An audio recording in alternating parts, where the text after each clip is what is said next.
for Eric Lindman, and one of our members is on WebEx. The first item on our agenda is a public hearing for discussion and possible action on approving a conditional use at 620 McClellan Street to allow for an institutional residential use in a TF10 two-flat residential 10 zoning district from North Central Healthcare. I guess before we open the public hearing, I would love to invite forward Deputy Chief and Michael Loy, if anybody wants to kind of give a brief overview on this project. No? Okay. Sure. Thank you. Good evening, everybody. My name is Matt Barnes. I'm the Deputy Chief of the Wausau Police Department.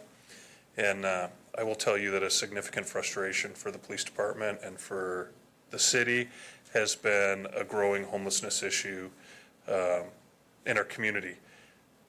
Our council, the past several councils, have identified homelessness and addressing those issues as a top priority for us. This year, Michael Loy brought up the idea. He's like, we need to do something, and we need to do something now as winter is approaching, and we need to be proactive, which really sparked the idea of a partnership between North Central Healthcare and the Wausau Police Department, where we would allocate a staff member and they would allocate a professional case manager staff member to go out and build relationships with the homeless community and those individuals that are really struggling, many of which have diagnosed or undiagnosed mental health issues and or substance abuse issues, a significant one affecting our greater downtown areas, the prevalence of alcoholism. And we knew that in this idea of what this partnership would be, it required building trust, it required having to provide immediate services to those individuals when they were willing to accept them. And when we think of Maslow's hierarchy of needs, we need to have a place to put them, those individuals that were willing to accept services, so that we weren't trying to provide those services under one of the bridges in the city of Wausau. Prior to this house, where a lease was signed within the last several days, to be able to have a place to put people, we have had a Wausau police officer named Eric Lemerand, who was assigned to this project, as well as a staff member from North Central Healthcare. And those individuals have been out on a daily basis, building relationships and working with homeless individuals. We have found that that's not an immediate process, just showing up and saying, hi, I'm Eric with the police department, let me help you. That doesn't necessarily get that ball moving. But when you show up day after day and you're willing to put the time and build a relationship, we are addressing issues one individual at a time.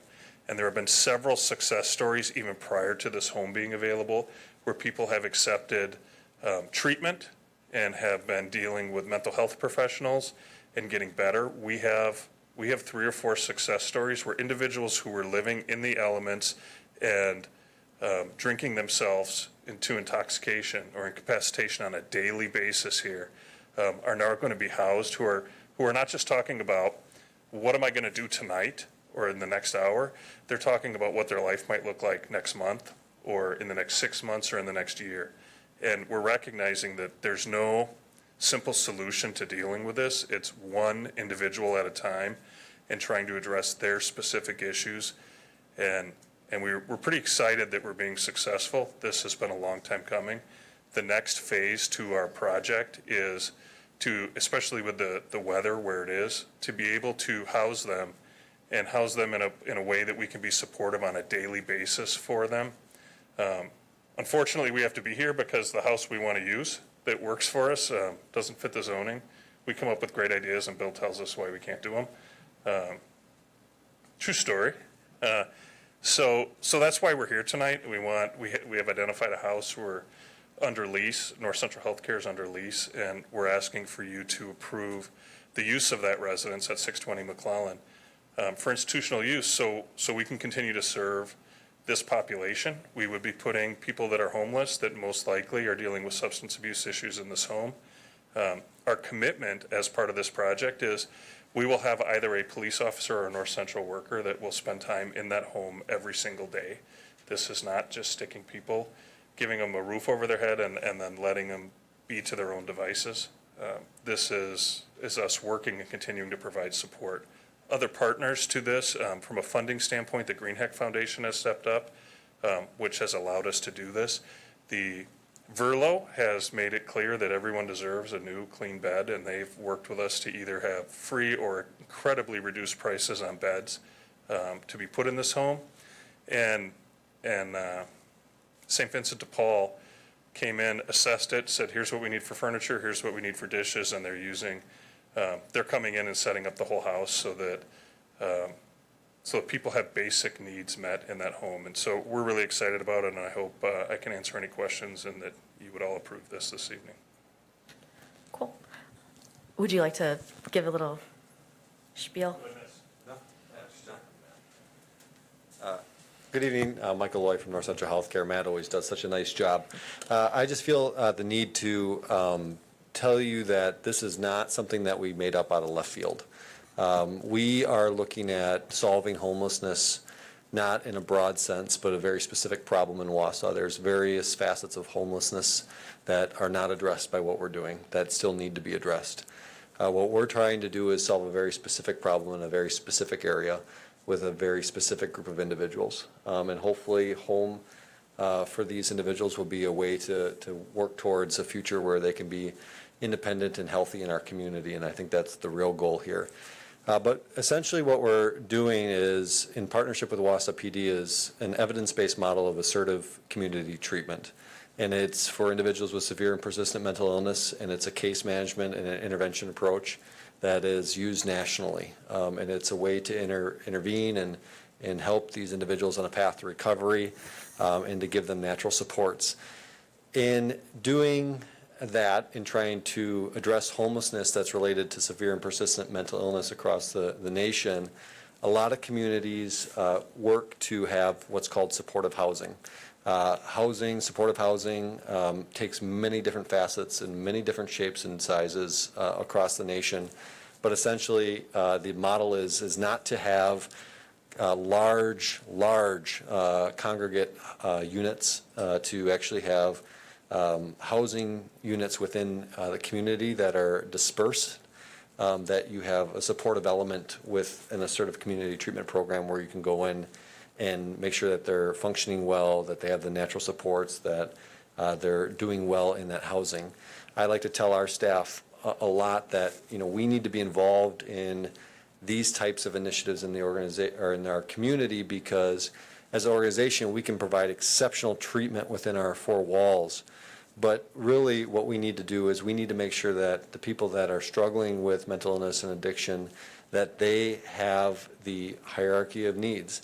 The likelihood that somebody in treatment who needs medications that will be compliant in their medications and their treatment goes down very considerably once you don't address those hierarchy of needs. If they don't have housing, if they don't have food, if they don't have even employment, what's the chances that they're going to be able to be successful in their treatment?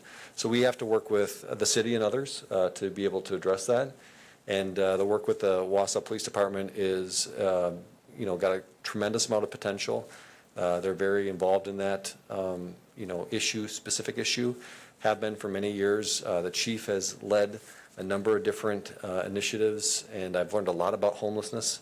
But what I'm really focused on, what we're focused on with this, is a very specific face of homelessness that we think we can do something pretty quickly about.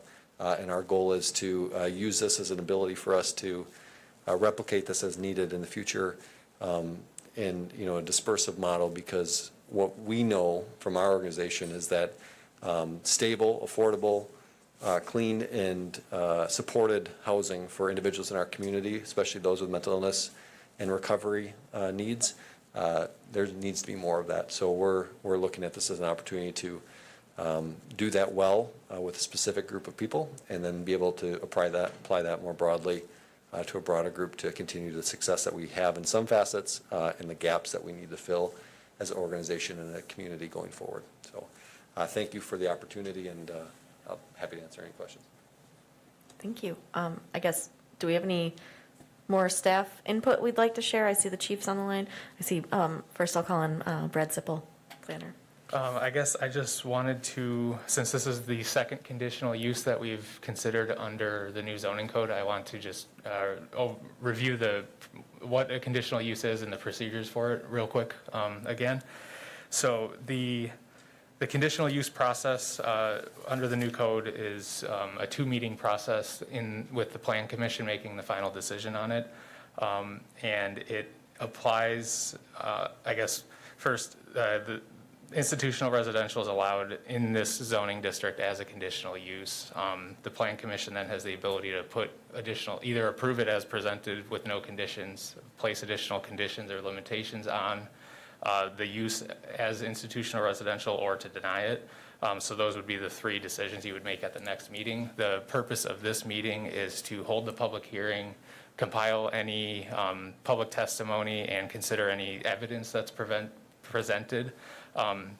The Plan Commission, when deciding whether to approve or deny or approve with conditions on this, needs to only consider what is termed substantial evidence, something that would, I guess, have a substantial impact on a neighboring property, adverse impact. Consider whether it's in harmony with the comprehensive plan, whether the consistency of land uses is maintained in a desirable way, and it's located in an area that's adequately served by, utilities, facilities, things like that, and that the public benefits outweigh the adverse impacts. Those are outlined more fully in the staff report included in the packet, but I just wanted to remind everyone that substantial evidence is kind of the threshold that needs to be met in denying or adding conditions to this. And it's something to consider as we go to the next meeting. And I think that was it. Oh, and one other thing I wanted to mention that was not mentioned in the staff report is that keep in mind too that a conditional use is tied to the property, not to the property owner. So when you're considering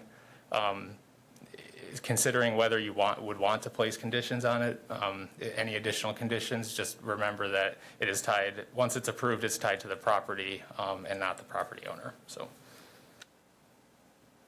Okay, thank you. I guess maybe before we have our body consider this, I'll open up the public hearing first. So if there's anybody here that would like to speak, give any testimony on this project, feel free to approach the podium and state your name and address for the record. I think I technically have to ask 3 times, so this is the 2nd time. If anybody would like to discuss this or share their input on this at the public hearing, feel free. All right, last time for public input in the public hearing on this project on 620 McClellan Street to allow for an institutional residential use. All right, I will declare this public hearing closed, and I will open it up for a motion from this body. Yes, Alder Neal. Well, I wasn't really going to offer are we going to take action tonight?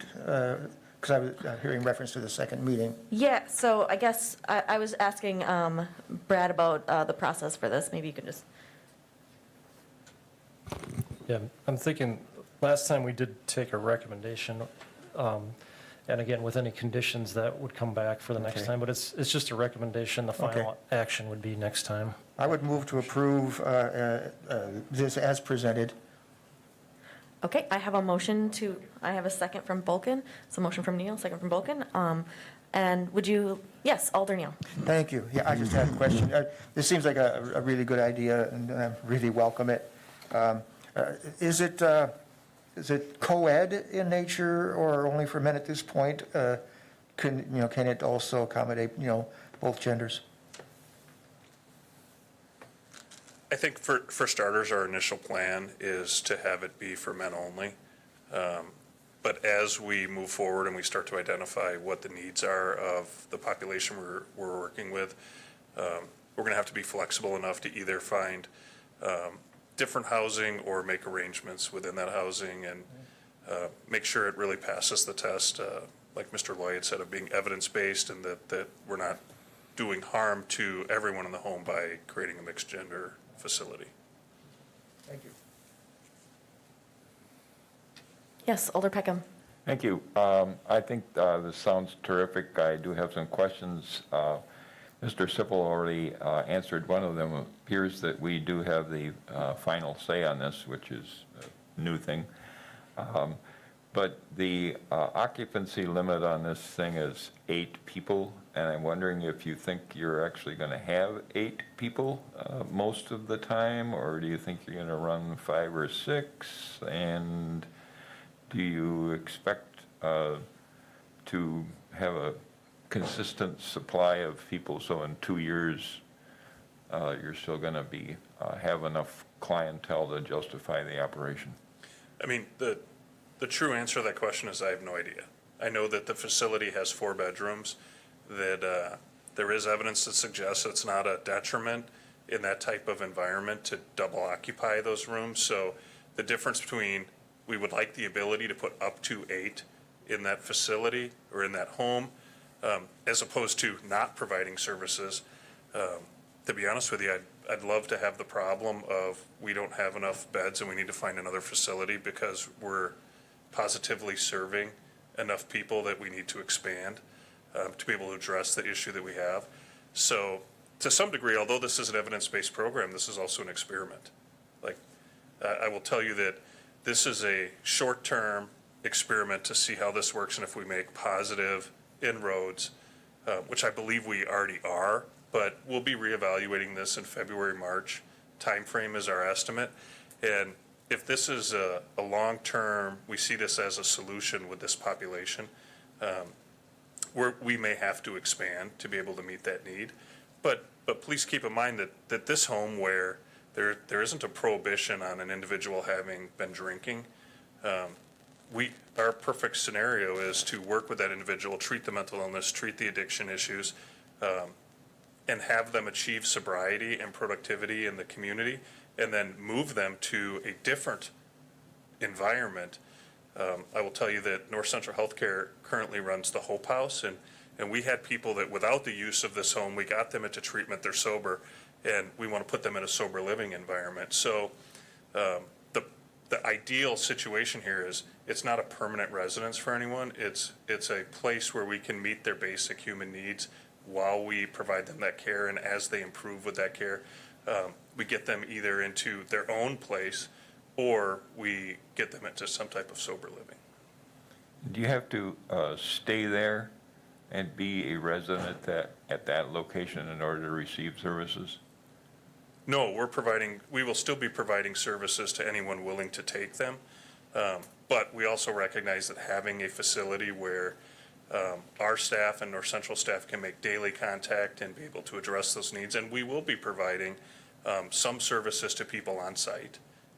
And what those might look like may morph as we learn better ways to deliver that service to that population here. So it's a really generic way of saying, like, we're not entirely sure yet what that would look like, but someone that's willing to accept services but doesn't want to move into that house is not going to be refused those services. Okay. And you mentioned not having to abstain. Can the occupants of that house drink while they're there? Or is it a matter of just they won't be turned away if they are under the influence when they show up late that afternoon or evening? The rules specific to being in the house haven't been totally established in partnership between North Central and ourselves, but I envision they will be rules very similar to Catholic Charities Warming Center, where it's not the party house to sit and drink, but if somebody is intoxicated, it's still a place that they can be as they work through their issues. So they can leave during the day, have a beverage or two, and then come back in the evening or afternoon. Correct. Okay. It's their home while they're staying there, but it's more restrictive than you might have in your own home, and that there are rules that they're going to need to follow, and some of those rules are for their own progression through improving their situation, and some of those rules are to protect the neighborhood and make sure that we don't have people upset that we're trying to help this population on their block. Yeah, you know what, this thing goes, I would just commend both the police department and North Central Healthcare for stepping up and putting their money where their mouth is here. It's great. Thank you. Yes, Michaela. As a citizen in the downtown area, I have myself noticed an increase of individuals who are homeless. And I'm happy to see a collaboration between North Central Healthcare and also Wausau Police Department. And I actually am glad that it is open to individuals who may have been drinking, because that's a really large deterrent for many of these people who would like to get help, is that they may be intoxicated and may have to be turned away for that. My question is, well, I have two of them for you. Have you spoken to the neighbors in the area? And then also, I noticed that there's a privacy hedge on one side. Is it considered to maybe put something like that on maybe the other side, so that the residents and also the people in the facility would have a little privacy? The answer to your first question is, I haven't. I'm not sure whether our staff has. That's a great question. I should have an answer for that. In regards to the yard and privacy and things there, Mr. Dick Holster's here right now. He is the landlord property owner. He's been a great partner of the police department, at least as long as I've worked there. And I think what we would look at is, if we identify issues that are negatively impacting the neighborhood there, then I have no doubt that Mr. Holster and myself or North Central can work through what those issues are and come up with solutions to try and mitigate those concerns. But before either we or Mr. Holster spend money on something like that on the property, I would want to like beta test it, and let's make sure we have a problem that we're solving before we try to solve it. If that were to come up, or we do have issues with the neighbors, we're going to address those very rapidly, because a program like this, their likelihood of success goes down dramatically if everyone around it is upset that they're there. I see Bill. Michaela, I would just also say that as part of the public hearing process, we do send direct notifications to the neighbors within 100 feet. And I did receive a call today about it, but they just had some questions on the project. Thank you. Any other comments from commissioners? I guess I would just say I'm pumped about this project. Thank you so much for pushing it through. It's so important. The council has identified homelessness as one of their top priorities, and so this is getting us there. And I know that Officer Lemarand and Monica have already seen some successes with some of these people in these population. I saw a letter that somebody who's chronically homeless sent to Officer Lemarand. She was currently in jail, but she basically said, "I'm ready to turn myself around. So when I get out of here, I'm going to be coming to you for help, and I want to do this." So really excited about this. I guess I would want to offer up just maybe some comments from the police chief. I know he's been working kind of hard on this project too, in case you have anything.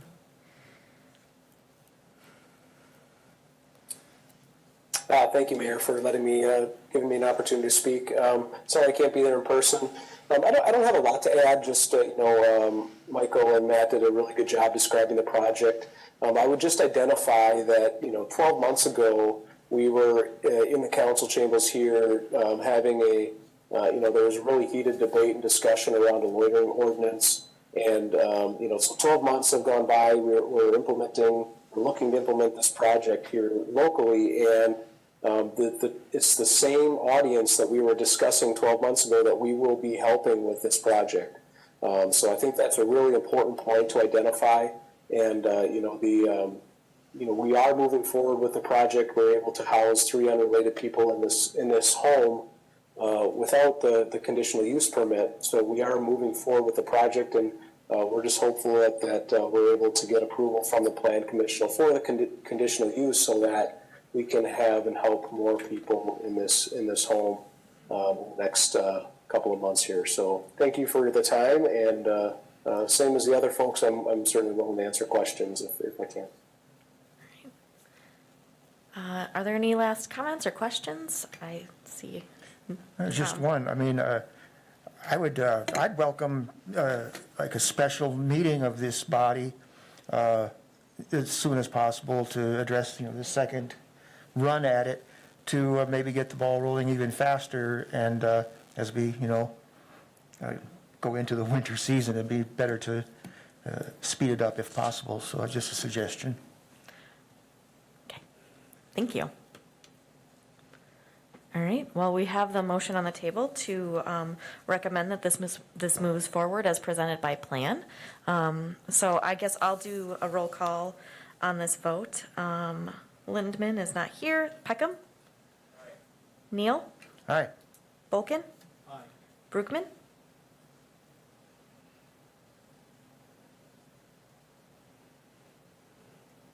Oh, my friend Andrew? Aye. Thank you. Ross? And then Rosenberg? Aye. So the recommendation moves forward unanimously. We'll see that back on December 15th for a final decision. The next item on our agenda is adjournment. I take that motion. Motion by Bulkin, second by Peckham. We are adjourned. Thank you very much, everyone.